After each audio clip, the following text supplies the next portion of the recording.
Okay. So, hello, my name is Josh. I'm from Brightrock Games. And this is my talk, Rocky Road, how good communication can save a bad launch. So, we're Brightrock Games. We're an indie studio based in central Brighton. And this is our game, War for the Overworld. It was heavily inspired by Bullfrog's Dungeon Keeper. And we launched in 2015, but the launch basically didn't go very well because we ran out of time, and we ran out of money. We just had to get the game out. And this is the kind of reception that we got. You know, what an utter disgrace of a game. Hideous disappointment. It runs like an arthritic pirate with 2 peg legs, and that's when the menu doesn't disappear.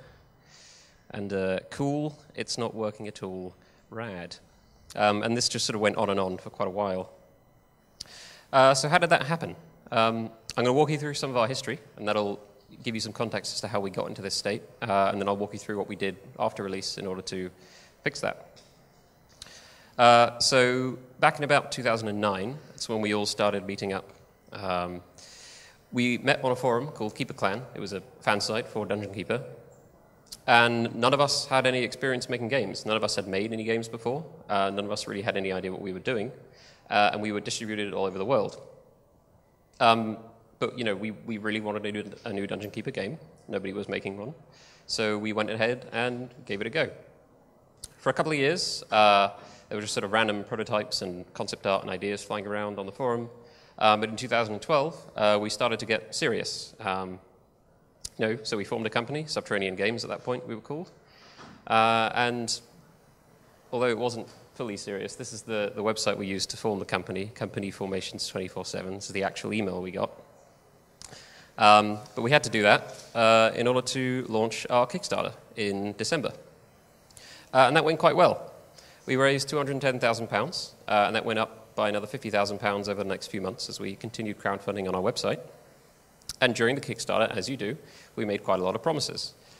There was the game itself, the various game modes, platform support, mod support, things like that.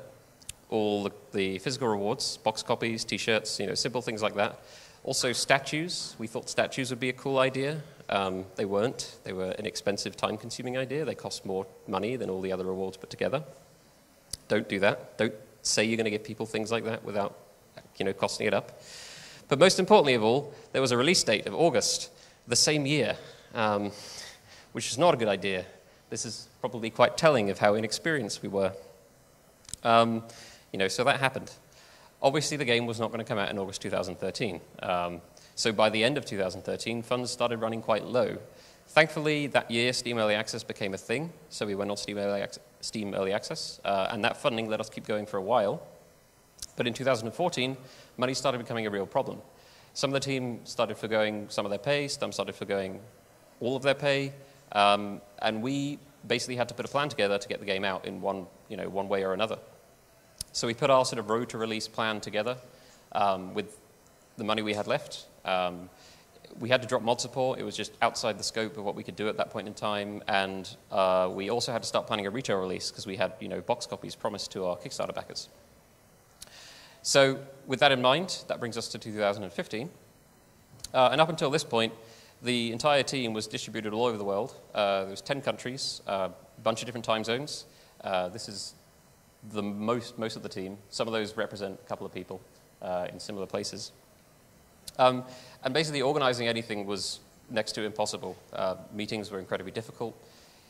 When someone in West United States needed to communicate with someone in Russia because they were texturing the model that the other guy did, it was just incredibly difficult. And for example, meetings were also very difficult. This is everyone that had to be in our code meetings. This is the time that they were. The American and the Australian weren't very happy about that, but they had to deal with it because it just had to happen.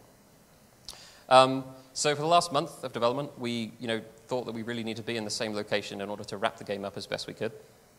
So we moved the team to sunny Brighton, sometimes sunny, and rented a house that we turned into a little studio.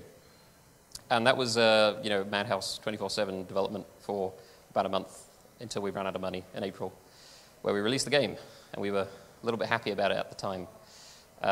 And that was 20 months late as well. And then we got here, as we've seen. So how do we fix it? We communicate to our fans. We communicated to our fans. We did that as much as we could, as often as we could, as honestly as we could, as sincerely as we could, and as nicely as we could. And, you know, this level of communication and openness can be quite difficult when your game has just come out and everyone is, you know, shouting the abuse at you that we saw on that previous slide. It may seem like everyone that's bought your game is simply an angry mob out to get you, but really they just want to have a nice game, the same as you. It may seem like you don't have the time or resources to spend on, you know, talking to people. That's, you know, fair assumption to make, but you don't really need to spend that much time at all. Just, you know, one post a week saying we're doing this. You can point a camera at your face and talk for 10 minutes and post that, and that's enough as long as you tell people what's going on. It may feel like you're bad at communicating.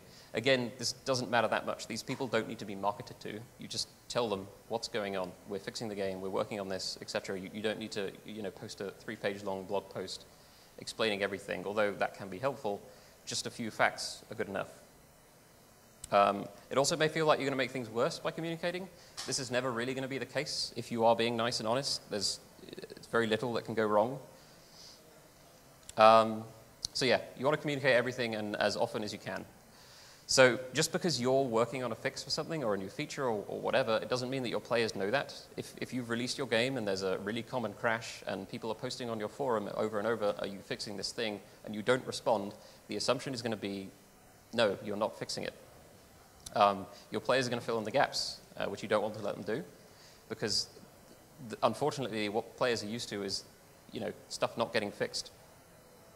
So on top of that, the road to getting your game into a good state is probably going to be a couple of months long at least. So you need to keep people engaged, keep communicating with them, keep telling them what's going on, or they're just going to get bored and leave and you know, not care. So we did something called War for the Overworld Wednesday. This was a weekly development blog every Wednesday for 129 weeks. This started shortly after our Kickstarter and went on until shortly after release. And this was really great for us. We were able to talk about basically anything that we wanted, even things that developers don't usually want to talk about, like a feature that got scrapped, or a feature that may in the future get scrapped, or something got changed, or, you know, we screwed this up, sorry. We said basically everything here.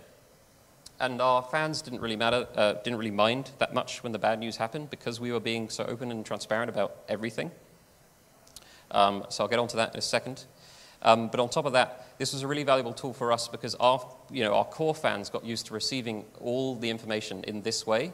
So we had to, later in development, not post on forums and everywhere else so much because our core fans got used to receiving the information here, and then they would disseminate it from there for us. They would respond to people on forums, on Reddit, or wherever. And you need to be honest and you need to be sincere. So you've already done the hard part. You've released your game and it's a mess. That's horrible and difficult. And all your players at the moment are seeing is this tip of the iceberg, this terrible thing, and they're not seeing this story underneath as to why things have happened. So if you simply own your mistakes and you own the problems, and you tell the truth, they're going to humanize you. Because once you're human and you're not this nebulous developer entity that's stolen their money, it's a lot harder for them to post that abuse that we saw. So about a year into development, we posted up this blog post, a year in retrospect. It was pretty much all bad news for the most part. It was talking about how we wasted lots of time and money, how we're dropping mod support, how the game is delayed, lots of things like that. No good news. But we spoke about it very candidly, very honestly, very nicely. And then we got comments like this, what a read. I wish only all game developers were as honest and open about mistakes. I'm proud spending money into this project, and they just sort of went on and on like that. And again, I value honesty above every other quality. So after release, obviously, things weren't very good. So we posted up a video, state of the game. Hello everyone, this is what happened. Things went wrong. These are the mistakes we made. This is what we're doing. Again, there was not really any good news here beyond what we thought was obvious, which is that we're fixing the game, but people aren't used to being told that. And that's basically all we said. We're fixing the game, sorry. And again, the comments were fairly nice. People were obviously saying that they were quite disappointed. But then they say things like, you're amazing. And this is April 15th, so that's 13 days after the game came out. And people are saying that after you saw the state of the game at release and what people were saying. This guy, I think's already seen the talk. So he says, I think most negative comments are because people think the worst about the company. People are used to money-grabbing suit corporations, so when an unfinished game releases like this, they feel that once again they have been cheated to buy a game that will receive 1 to 2 patches and then be abandoned when the corporation is cashed in. This is the status quo that players are used to nowadays, unfortunately. All you need to do is break from that mold just a little bit, and they'll love you for it, no matter how many mistakes you've made. And again, this is why I stood by this game, so on and so forth. It kept going on like this. One of the favorite comments that we've ever gotten came a couple of months before release. We again announced, sorry, we've screwed some things up. The game is delayed again. And the guy says this, whoa, are you guys allowed to be straight up and honest like this? Where's the PR bull and evasions I've come to expect? And he goes on, mark my words, if you keep this up, you'll wind up with disasters like a great game and happy customers. The expectation is that game developers and publishers act like politicians nowadays. You sugarcoat everything. You don't tell the truth about most things. Again, if you just don't do that, talk to them like people, this is the kind of thing you get back. Be nice. Simple, really. If you are nice, your players will rally to your side, and if you're mean, you'll never, ever make anything better. A lot of your players, even if they're being quite aggressive in what they're saying, they want the same thing as you. They want your game to be a good game. After release, we got a lot of reviews like this. This is the one you saw a quote from earlier. Cool, it's not working at all, rad. You probably want to say something like this, piss off, cheers. But you don't do that, you do this. Yeah, hello, sorry that you're having issues. We'd love to help you, blah, blah, blah. This doesn't hurt anyone. It's very easy to do. The main paragraph there was copy and pasted to dozens of different reviews saying these are some quick steps to try. And the response to these responses was fantastic. Loads of people were really appreciative that we were coming and talking to them. Loads of people were appreciative that we were being nice. Loads of people flipped their review to a positive review after we'd spoken to them and fixed their problems. And again, the thing to keep in mind is what I said. These people want the same thing as you. They want a good game. Communicate to them like that, and it'll work wonders. And go and find your players. So once your game is fixed, essentially, you need to go and tell people that. They're not just going to magically know that you fixed your game. So you want to use as many channels as possible to do this. Obviously, Facebook and Twitter. Reddit, there tends to be a lot of discussion about things gone wrong on Reddit, so use Reddit search, although it's not great. You can use Google as well. Find out where people are talking about your game. Go and talk to them. Tell them it's fixed. Tell them you're working on it, whatever. Steam forums and Steam reviews. So these tend to have quite a bad rep as almost like a cesspit. People see it as sometimes. But the thing is, most developers don't manage their Steam forum at all, and if they do, it's just a case of banning everything in sight. We don't do that. Again, we follow the same rules as before. We are nice to people, we're honest to people. In the 4 years we've been on Steam, or probably more than 4 years now, we've banned 5 people. Usually that's because they were abusing other users, or that, despite repeated requests to be nice, they simply weren't. One of them, after getting banned, found me on Twitter and called me Vladimir Putin, which was not nice, but whatever. Anyway, for most of your users, your Steam forum is it's the path of least resistance for them to communicate to you. They all have Steam. They click a button next to your game, and they can immediately type something to you. They don't have to sign in or create an account or anything. They're there already. So it's an incredibly valuable resource if you harness it properly. Again, if you start responding to people nicely and honestly, it'll have a snowball effect. Those users will then be nice to other users, and eventually it will become a nicer place without you having to engage that much in the end. And seek out discussion elsewhere. So on top of your own channels, people will be talking about your game elsewhere, on random forums, on random subreddits, on Twitter. Set up some Google alerts, Twitter searches. I think I said that already. Find these people where they are, go and talk to them where they are, and they will really respect you for engaging with them where they are as opposed to you just expecting them to come to you. And empower your players. So if you're doing things right, as I've mentioned, your players will begin doing your job for you. They'll begin answering questions for you. They'll begin advertising your game, evangelizing your game. There's a lot of subreddits where people talk about, should I buy this game, whatever. You'll often get things like I heard this game was really buggy and broken. Should I buy it? And then if you do things right, you'll get people going, yeah, it's great now. They've really worked hard to fix the game. And that'll just happen without you needing to do anything beyond the things I've been saying. And reward your early adopters. So these are the people that bought your game when it was broken. You need to not forget about them and be as nice to them as you possibly can. Those are the people that got burnt the most. Some free DLC or a discount or whatever can go a long way to that. This is especially prevalent if you're planning to put your game on sale around the launch of said DLC.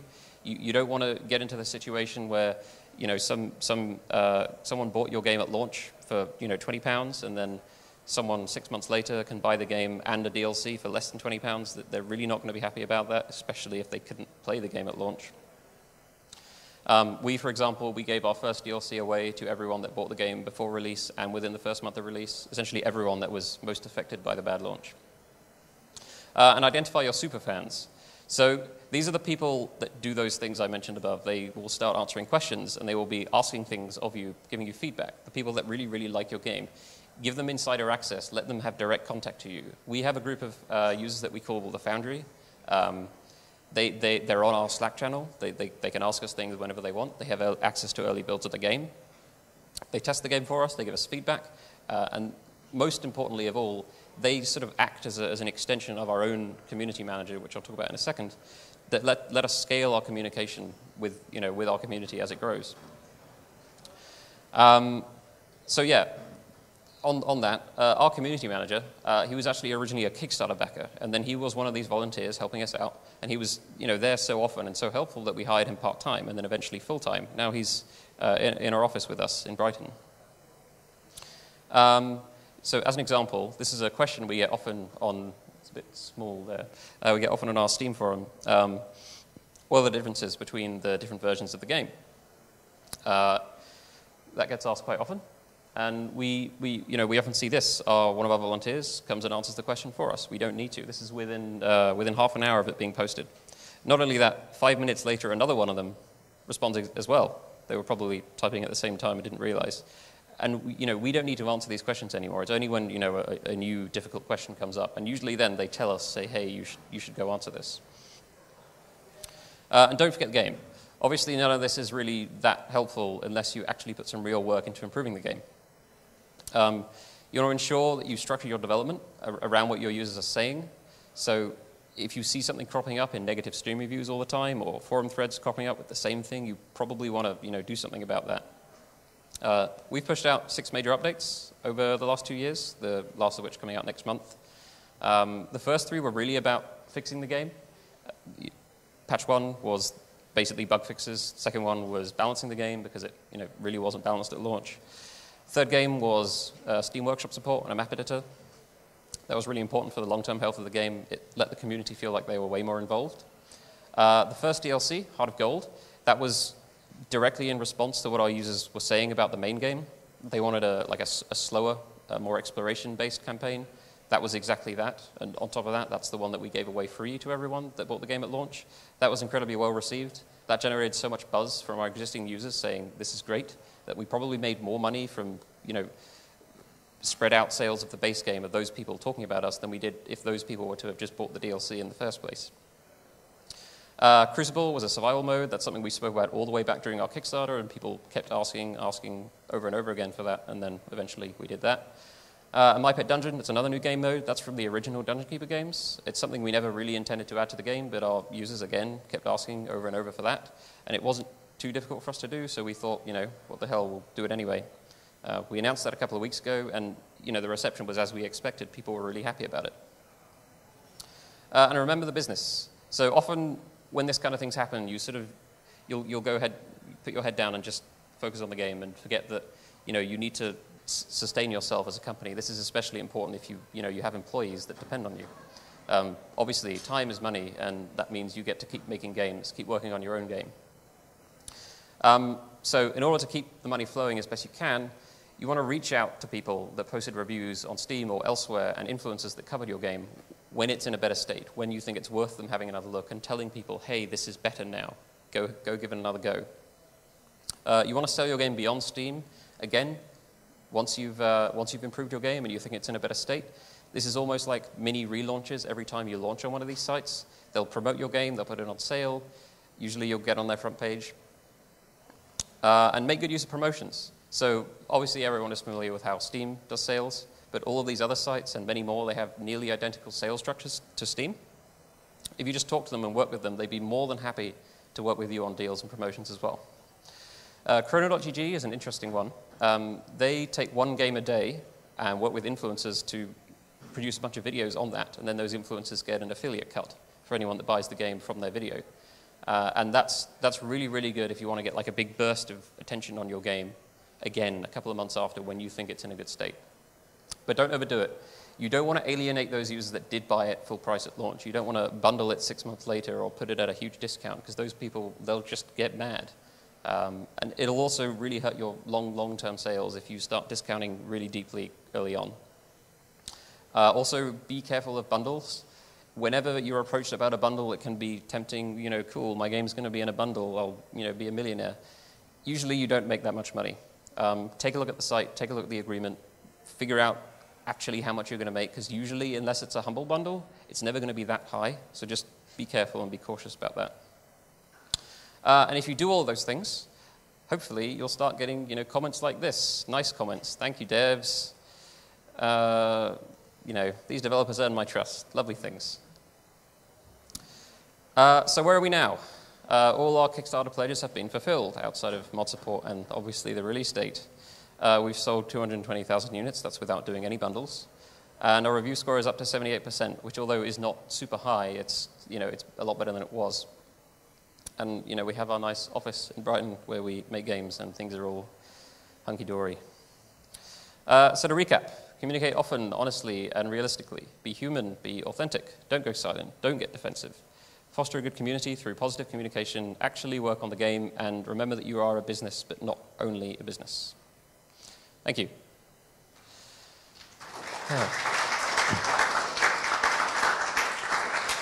I think there's time for questions, if anyone has any.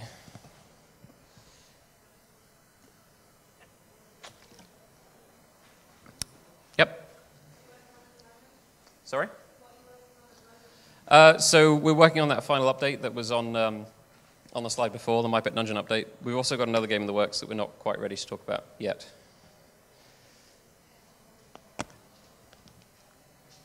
Yep.